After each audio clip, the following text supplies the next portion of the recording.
abakunze b'amakipe yo mu Rwanda afite abafana benshi APR na Rayon Sport bakubwire yuko izi kipe zamaze gukatisha itike yo gusohokera igihugu muri CAF Confederation Cup na CAF Champions League. Ati gute? Imibare ngiye kubazanira n'amategeko ya Ferwafa icyo avuga yerekana neza ko APR na Rayon Sport zizasohokera igihugu ijana ku ijana. Izi breaking news nzizanye nona muri aya makuru ndabazanira n'amakuru ya Clement mujyana muri Pyramide. Mbabwire yuko company iri kumushakira amakipe ari nayo iri gushakira Keve Muhire ikipe.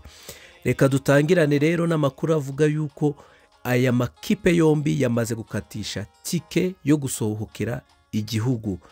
Nubwo bwose utarabona ko nta iratwara igikombe yaba cya shampiyona ndetse n'icy'amahoro, ariko amategeko yo mu Rwanda avuga ko ikipe yatwaye shampiyona, iyo yatwaye shampiyona Rwanda Premier League ikanatwara igikombe cy'amahoro, ikipe ya kabiri muri shampiyona niyisohoka muri CAF Confederation Cup.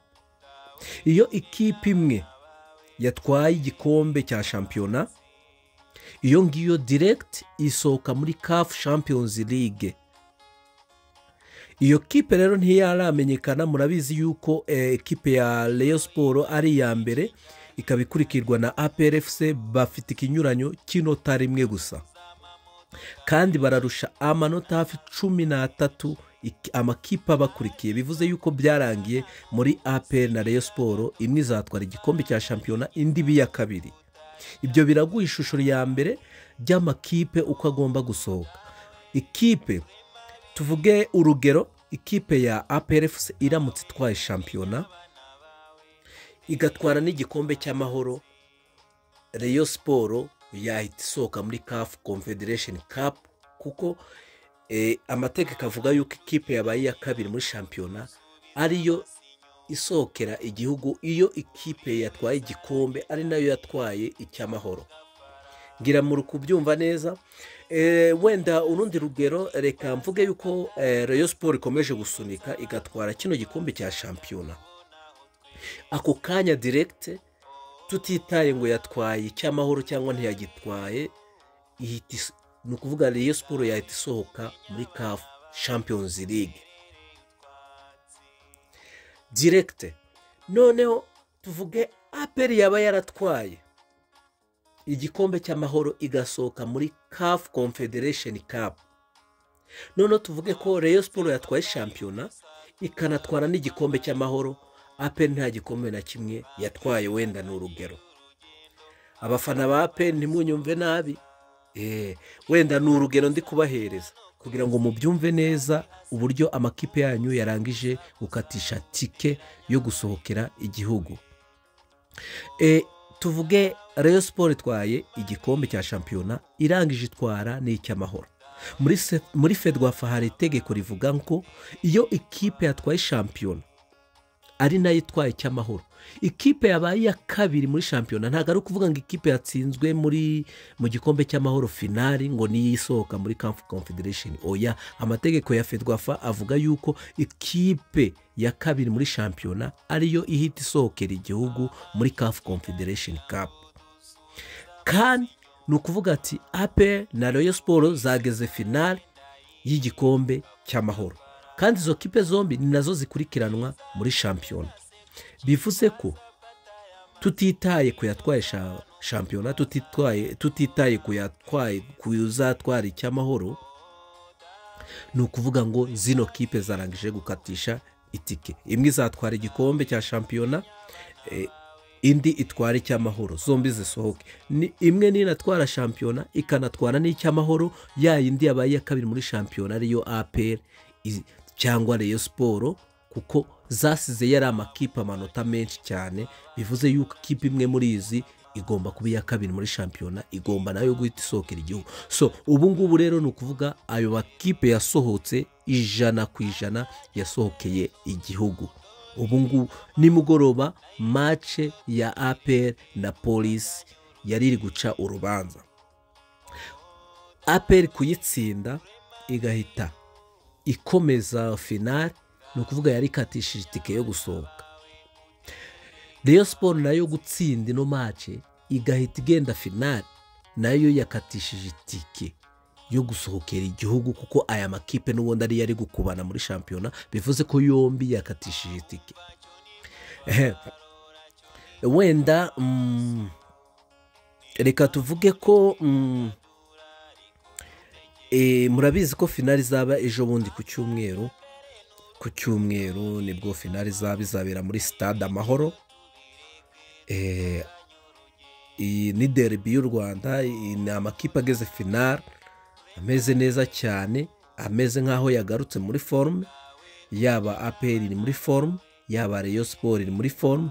Tuzareba umupira mwiza cyane ku cyumweru, kuko noneho nta byaduro ngo abafana batahe barakaye, kuko ni ku gikombe, ikipe zigomba gutsindana, zitatsindana zigatera penalty. So ni ukuvuga ati kuri stade Amahoro ku cyumweru hari ibyishimo. Tuve kuri ibyo, tuve aho ngaho tujye ku nkuru zicaracara. Mumaze iminsi nk'ibiri muri kumva inkuru zicaracara zijyana n'igena Clement muri piramide. Izo nkuru zijyana Clement muri piramide ziri kuva, hari abari kuvuga yuko piramide yohereje abashinzwe kwishakira abakinnyi mu Rwanda kugira ngo baze bitegereze imikinire ya Clement. Ariko ikipe ya APR FC yabihakanye, ivuga yuko ayo makuru batayazi, ndetse n'umukinnyi n'igeme na Clement yavuze yuko aya makuru atayazi. Ariko n'ubundi nk'abakinnyi n'ikipe ye bagomba kubihakana, niko bimeze, bagomba kubihakana. Ariko amakuru y'ubucukumbuzi hirya, hari kampani yari iri muri deal yo kugurisha uwo bita Fiston Mayele muri Kaizer Chiefs, aho yaragiye kugurwa miliyoni y'amadolari. Iyi kampani niyo yari iri muri iyo deal. Iyo kampani hari amakuru avuga yuko yavugishije Clement inshuro zigeze muri enye zose. Ntago ari ubwa mbere, ntago yamuvugishije rimwe ngirikiri, yamuvugishije inshuro enye zose. Izo nshuro enye, niba kampani nk'iriya igurisha abakinnyi bakomeye, ariyo iri kuri deal y'umuntu bita Fiston Mayele, muramuzi muri piramide. Murabizi ko piramide iri finale kubera uyu mukinnyi muramuzi yuko muri shampiyona yo mu Misiri ari ufite ibitego byinshi, niwe uyoboye, niwe rutahizamu uyoboye. Niba kampani nk'iyo ngiyo uvugisha n'igena Clement direct, bivuze yuko bari muri deal ya Clement. Ikindi nshingiyeho, iyi kampani kandi ni nayo iri muri deal y'umuntu bita Muhire Kevin wa Rayon Sport. We ntago yerekezwa, Muhire Kevin ntago ari gushakwa n'amakipe yo mu Misiri nk'izo piramide n'iki. Ariko Muhire Kevin ukuguru kumwe kuramwerekeza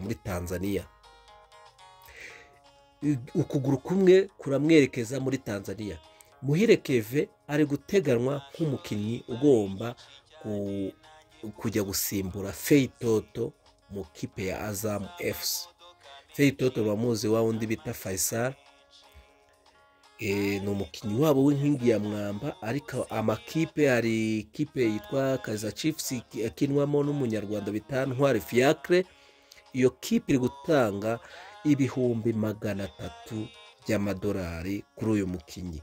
So bari guteganya yuko umukinnyi bita Muhire Kevin ariwe wazajya kumusimbura muri Azam FC.